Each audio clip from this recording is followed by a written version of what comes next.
সাবধানে থেকো।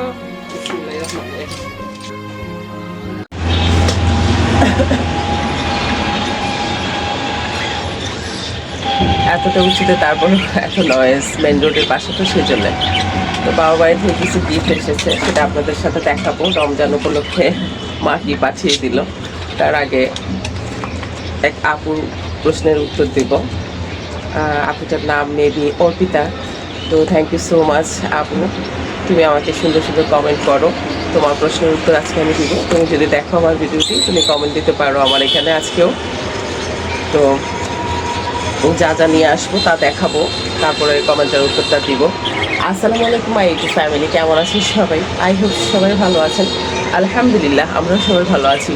একটা ব্লগসে সবাইকে স্বাগত। দূরের কাছে যে যেখান থেকে দেখছেন প্রত্যেককে জানাচ্ছি আন্তরিক শুভেচ্ছা অভিনন্দন।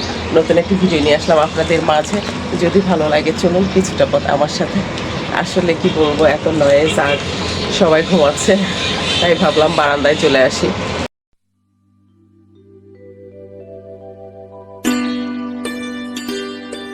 ঠিক এরকমটা করে বারান্দাটা গুছিয়ে নিলাম।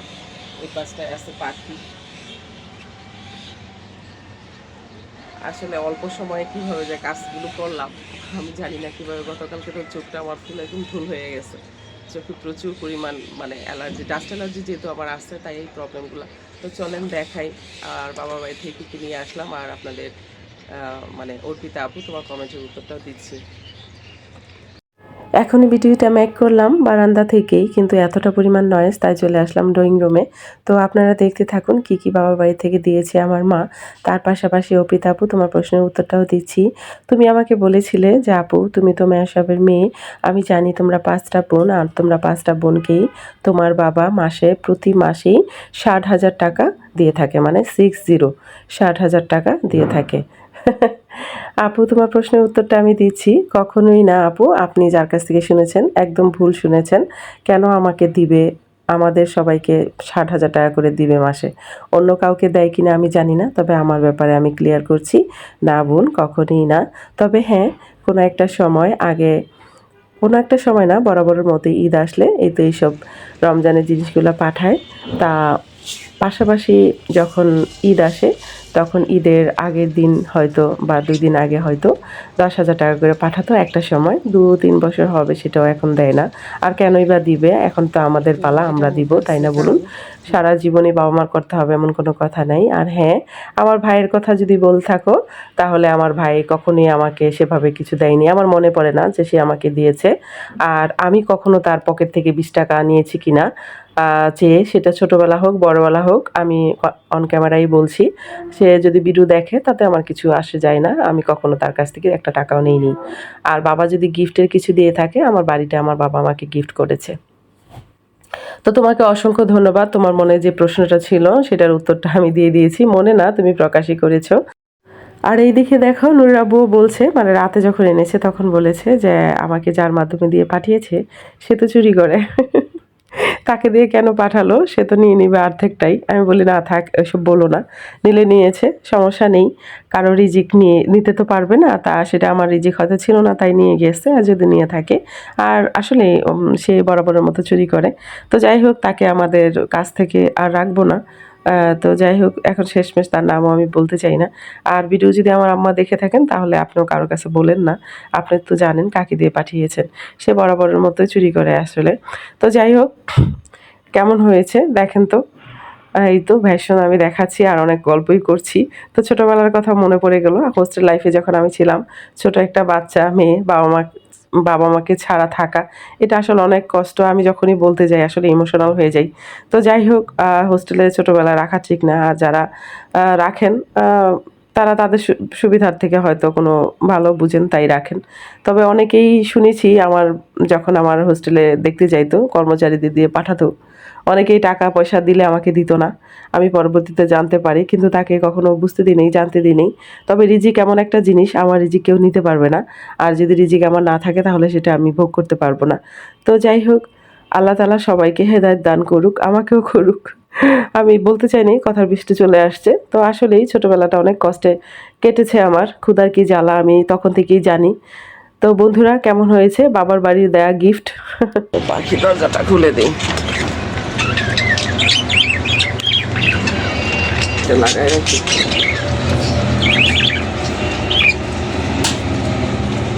Good morning. দোলনাটা ফেলে দিছস নাকি? না করবে কি? আচ্ছা পরে উঠবো, এখন অনেক কাজ।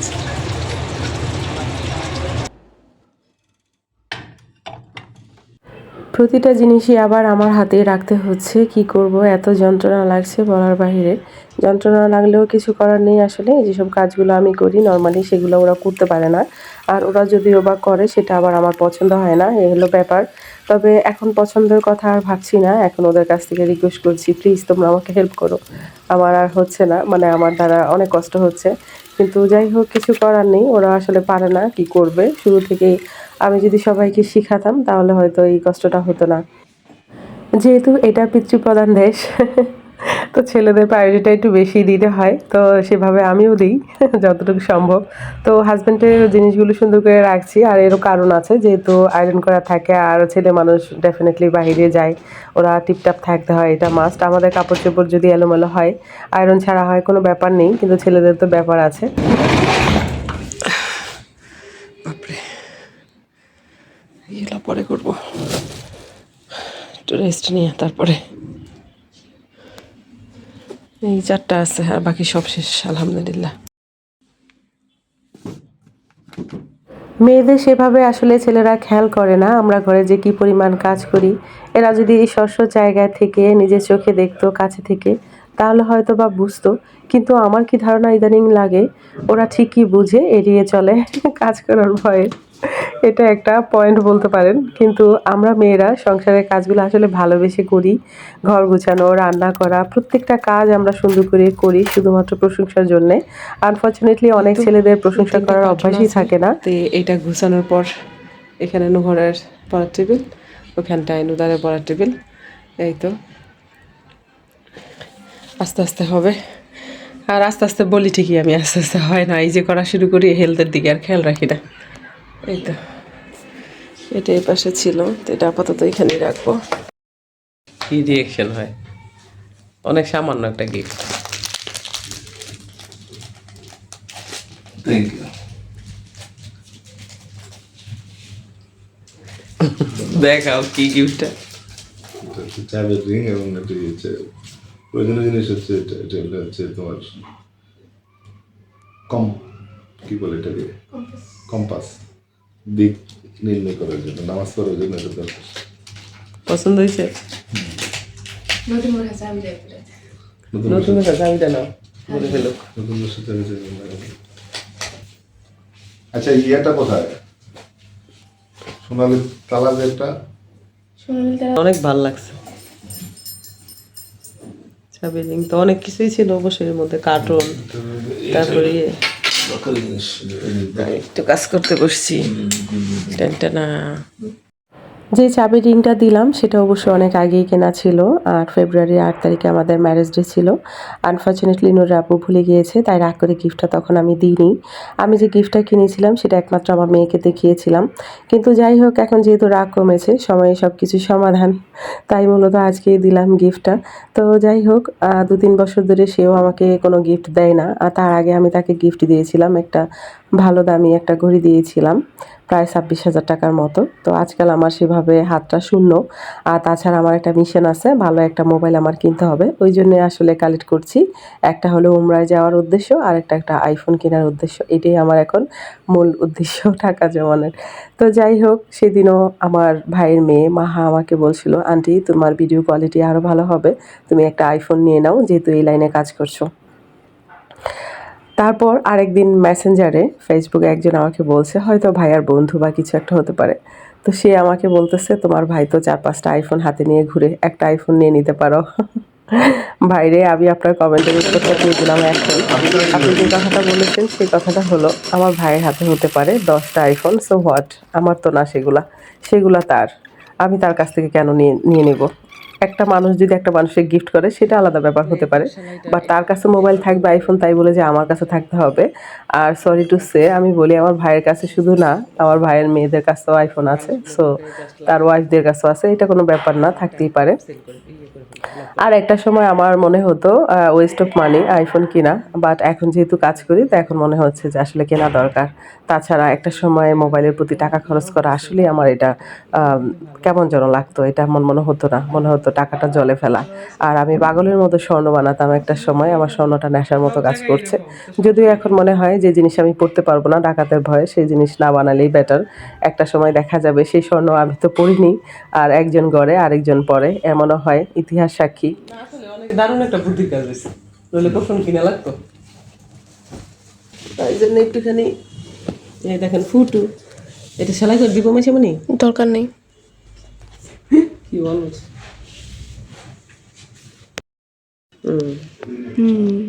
অলস দিছি, তোদের মতো অলস এরকম দেখি নাই। সেটা বলছি কাজ কিছু করবো পুরো আমি। কাভার দেওয়া থাকবো। থাকুক। এই কাজটা নুহর করেছে, ওর হাতে কেচি থাকলে ও এমনই করে, আর দেখে না কোনটা ভালো কোনটা মন্দ। ভিতরে একটা গুহা আছে, বিদ্যুৎ থাকে। এইভাবে ফেলে দেওয়া জিনিসগুলোই ঠিকঠাক করে রাখি আর হাজব্যান্ডের হাজার হাজার টাকা বাঁচিয়ে দিই। বহু বছর আগে সোফাটা কিনেছিল, তখন তো এটার দাম ছিল 90,000 টাকা, আর এখন বেচতে গেলে বুঝতেই পারছেন 5,000 টাকাও কেউ নিবে না। আর এই ধরনের সোফা ইউজ করে আসলে অন্য কিছু ভালো লাগে না, তো সেভাবে কিনতে গেলে আরও টাকা পয়সার ব্যাপার। এবার একা হাতে কাভারগুলো লাগাতে আমার সম্ভব হচ্ছিল না, আর একা হাতে পারাও যায় না, তাই ছানাপোনা ওর বাবাকে ডেকে নিয়ে আসলাম। ওরা সুন্দর করে হেল্প করলো আমাকে, সুন্দরভাবে লাগিয়ে দিল আসলে। তো এত সুন্দর করে লাগিয়েছে, এখন তো দেখে মনে হচ্ছে নিউ সোফা কিনে নিয়ে এসেছে ওর আব্বু। এতটা সুন্দর লাগছে কি বলবো, একই তো রেড কালার আমার খুবই পছন্দ। তার উপর যখন বাসাটা ছেড়ে দিয়েছিলাম তখনই আমি আসলে এগুলো সব ধুয়ে রেখেছি সুন্দর করে, তাই আরও বেশি উজ্জ্বলতা বৃদ্ধি পাচ্ছে। আর কুশনটা সেলাই করার পর তো ওয়াও, বোঝাই যাচ্ছে না এমন একটা ছেঁড়া টেরা ছিল, এখন তো একদম নিউ হয়ে গিয়েছে। আপনাদের কাছে কেমন লেগেছে বলবেন। ভাড়া বাসায় ছোট্ট ড্রয়িং রুমটা আমি মনের মতো করে সাজিয়ে নিয়েছি, যা আমার ধারে ছিল। সাবধানে থাকবা, বুঝছো না? খাইছো না ওষুধ দুইটা? ছেলে আমার অসুস্থ, তারপরও দিতেছি। মন মানসিকতার একটা ব্যাপার আছে, যত কিছুই হোক। বন্ধুরা থাকবে, ও এমনি ক্লাস করতে পারে না, যেহেতু এখানে কোচিং করে, তো ক্লাস যেহেতু করে না, তো স্কুল থেকে শিক্ষা সফরে যাচ্ছে। আল্লাহ হাফেজ, সাবধানে থাকবা। এই সামনে একটা বড় একটা কার্টন রেখে দিচ্ছি, এটার মধ্যে কিসের বোতল জমায়। এগুলো সব ক্লিন করছি, যা নোংরা ছিল সব কালকে ঝাড়ু দিয়ে আমার এটা ওয়াশরুমে নিয়ে আবার ধুতে হবে পুরাটা আপাততর জন্য। আমার দরজা জুতা বাইরে, কারণ আমার বাইরে যাইতে হয়।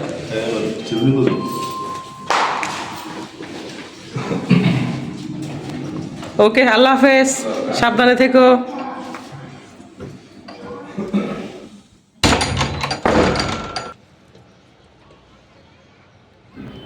প্রায় অনেক দিন হলো পেট ভরে ভাত খাই না, ঠিক এমনটাই আমার মনে হচ্ছে, তাই আজকে এই প্রিপারেশনটা নেওয়া। গাছ থেকে মরিচগুলো তুলে নিলাম।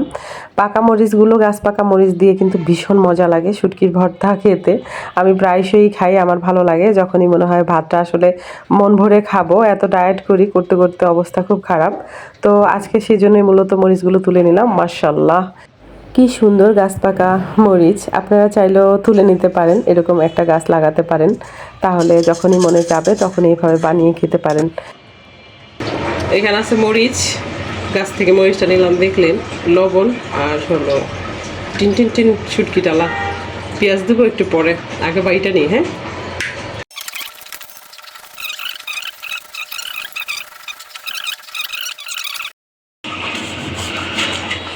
তো এটা পুতা দিয়ে চেঁচা দিলে লাভ দেওয়ার চিন্তা ভাবনা আছে, তাই একটু কেটে দিচ্ছি। এখানে কবুতর পালে পাশে মনে হয়, বাঘ বাকুম করতেছে।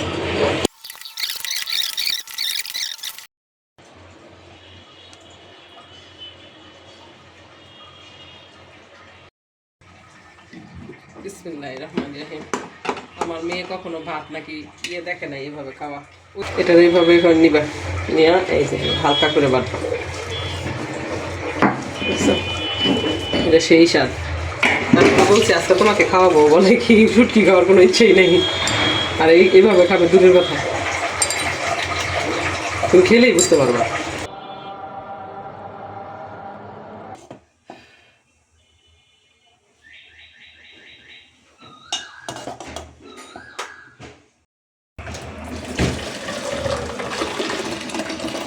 এটার মধ্যে কত ইজিলি ঢালা যায়, কাপে ঢালতে গেলে পরে দেখো ডালতে গেলে মাস্ক পড়বি, মানে আমি ঠিকঠাক ডালতে পারি না, এই যে পড়তেছে দেখছো আমার চোখটা বুঝা যায়, চোখ দুই চোখ হয়ে গেছে, দুই চোখে 4 চোখ হয়ে গেছে। আমার আসলে ডাস্ট অ্যালার্জি তো, ময়লা কোনো কাজই করতে পারি না, কিন্তু কাজ ছাড়া তো আর সম্ভব না। জানাও কুড়াই আমার পুরো ভালো ইসমাইল বাবারে দেখুন কথা হলো আছে না একটু দেখি দেখি একটা বুক করে রয়েছে ওকে আছে যাক গেছে, ঘুরে আসছে, ভালো লাগবে এখন।